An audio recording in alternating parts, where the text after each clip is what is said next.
Happy Turkey Day, folks! This is CyHawkThoughts coming from CyHawkThoughts Studios. Absolutely. The day before Turkey Day. Yes.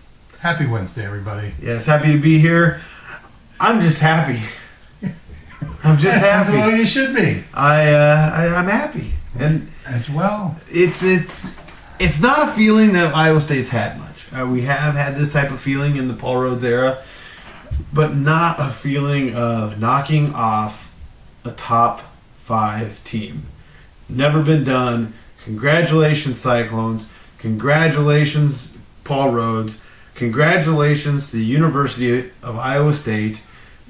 I mean, hey, they're bowl eligible. They are bowl eligible, but it was so much bigger. It was national television. It was things of the future. Your signature win. You know, it goes down to the top 5 wins ever at Iowa State. Yes. Does it go as the number 1? Well, you can throw up some arguments, but that was a win we needed to have sooner or later, and it happened on Friday night. Boom! Yeah. Great atmosphere, great crowd. Was it the best game you ever saw? You've been able to say that a lot lately.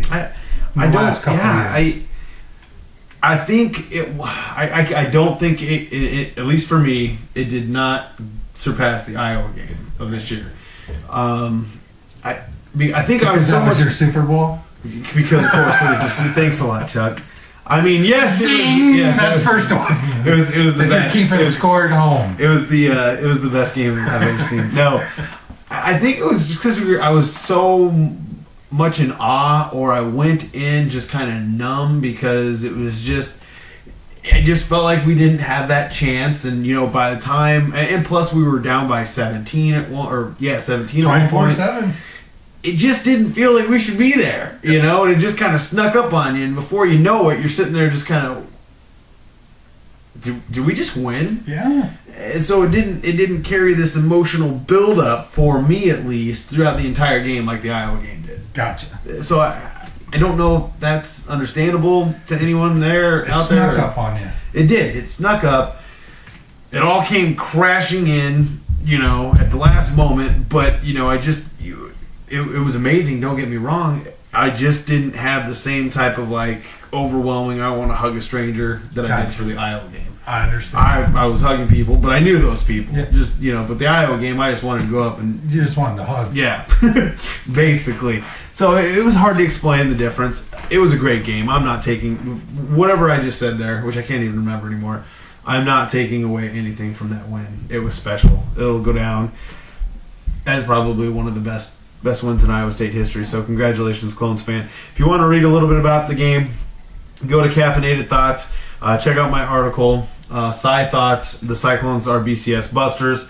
A neat little article, at least I think. Of course, I'm a little biased. I wrote it, but little story about the game and what happened on the field shortly thereafter. So, and while we're here and mention the game, rest in peace, Coach Budke, the terrible tragedy that happened at Oklahoma State. All families involved in Oklahoma State. Terrible deal. I don't know how much that weighed on them, for that game. That's got to be tough going in. Just someone member of their community there. I'm sure it was tough. Kind of like Iowa 20 years ago with the shootings, and they had to play and played without the. And it was. Oklahoma State, second time in a 10-year period. Yeah. So that program, it definitely needs some thoughts and prayers. Send them some good CyHawk thoughts going their way.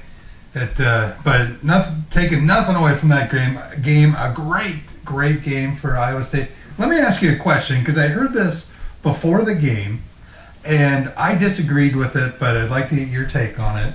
Before the game, they said Paul Rhodes did not have a signature win for this season. Every year, obviously year 3, he's had a signature win, whether it be 2 years ago beating Nebraska, last year beating Texas at Texas. This year, no signature win. I say no, because beating Iowa, wherever they are, the way that game was, I say that was a signature win, especially in overtime. Beating ranked Texas Tech, no matter where they've fallen from here, also signature win or even a notch above. Now, Oklahoma State, obviously, this is the signature win of signature wins. Yeah, I think that Yeah, so this was before the game? But before the game, they said there wasn't one. And I would say there was actually two, and then hierarchy then. Well, I would absolutely agree. Because I can't remember. I mean, that was the first win for Rhodes against Iowa, right? Absolutely. Yes. Yeah. So that's your arch rival, folks. That is your Super Bowl, if you're a Hawk fan that believes that. Yeah. That is exactly the type of win he needed. That was a signature win. There's one. Yeah. Going to Texas Tech, like you said, I don't care where they fall. They went down there and beat Oklahoma. And not just beat them, but beat them pretty soundly. And it wasn't even at Texas Tech. That was at Oklahoma. Yeah. And we had that whole discussion about the letdown game, against Iowa State. Folks, I don't really care. This is a bunch of collegiate Division I athletes out there. If you pound them 41-7, that's a signature win, even if they're not the greatest team, because you're doing it against a Big 12 school at their place. Yeah. And that is something that Iowa State does not do very often. I totally agree. So to say that he hadn't had one yet, I think is a little bull honky. He's had one this year, but like you said, this just elevates it. Oh yeah, this win a makes trump card on the trump card. This makes Iowa and Texas Tech not look all that spectacular. It does that, but you can't say that we hadn't had one prior to it. No. That great question though, and I don't know. And Rhodes said that. No, Kenny Miller on 1460 KXNO was saying that he hadn't had that Rhodes hadn't had a signature win yet, and I disagree. Well, if that's the case, then he's given us a lot of credit. If he's saying that Iowa wasn't signature this year in terms of Rhodes beating Iowa for the first time or going down to Texas Tech, which when's the last time we beat a ranked opponent on the road? Texas last year. What were their rankings? Probably pretty similar. Yeah. I mean, if you're calling Texas, 19, if you're calling Texas signature, you got to call Texas Tech, because the fashion that we beat Texas Tech was a lot more of a butt kicking than we beat Texas. Absolutely. So, it was a great game. I'm still kind of just shocked, really. Looking on YouTube, you see the Tuscaloosa bars going crazy. All watching the game, they became Iowa State fans. It was just a great overall experience. Being on college game day, being the spotlight of Sports Center on a Friday night, it was just a great. I mean, it doesn't happen to Iowa State University and the Ames community often, and it did. That's huge. Not to take anything away from Iowa and their victory over Purdue. Iowa did beat Purdue. I didn't think they would, but they did, and you'd never know it. If you watch that game without sound, you would think Purdue won the game. Not just from the action, but all the focus ESPN had was on a drinking game for ESPN. If they show Eugene Marv, the quarterbacks, one of their two quarterbacks' dads, I bet you they showed him 35 times. I mean, I've been trashed. I've been taking a drink They just kept showing him. The dude would be drinking Gatorade, and then they'd show his dad. Nice. He was in the huddle, and then they'd show his dad. A little bias, huh? Oh, it's terrible. I didn't understand it. It was like 70s, 80s type college football where they would always show crowd or cheerleaders half of the play. Was it bad enough that they called you, Purdue playing Iowa State University? Because that is what we fight all the time. Colorado's playing Iowa Hawkeyes today. I mean the Cyclones. Yeah. That's good. And hey, and that just talks about what a great victory is, because you got Iowa State on the brain, and there's nothing wrong with that. Yeah. As an Iowa fan, we want to get Iowa back relevant, and a win on Friday would be huge. I think that would be relevant. I think a couple Friday night win. Well, I guess yours is Friday day, but a couple of Friday day is wins, a great day for football. Apparently, it is. Yes.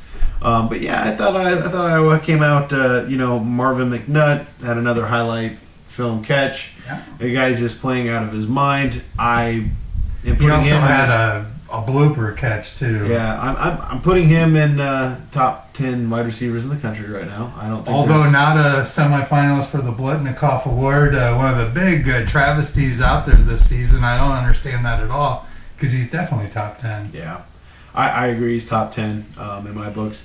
Which let's if we're throwing McNutt top 10, who are you putting number one? I don't know. I mean, I'm trying to even think just shorter term, trying to see who I'd put in Big Ten over him. I mean, Okay. Keyshawn. Well, I know who I'd have. Michigan I know State. who I'd have for number one right off the bat. Who's that? Justin Blackman. Okay. Justin Blackman, number one. So that kind of and the reason I asked you that, I'm going to be a little, Iowa State-ish on you here, but Please do.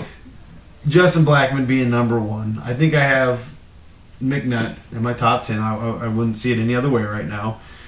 Leonard Johnson has done an amazing job on wide receivers who are going to be playing at the next level. McNutt did not have a great game against Iowa State, and Iowa put up 41 points. You would think McNutt was going to be around somewhere in that conversation of having a few of those touchdowns. No, wasn't a factor.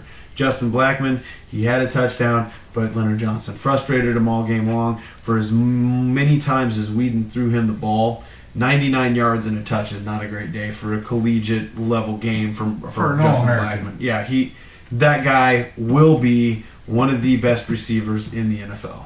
You heard it here first.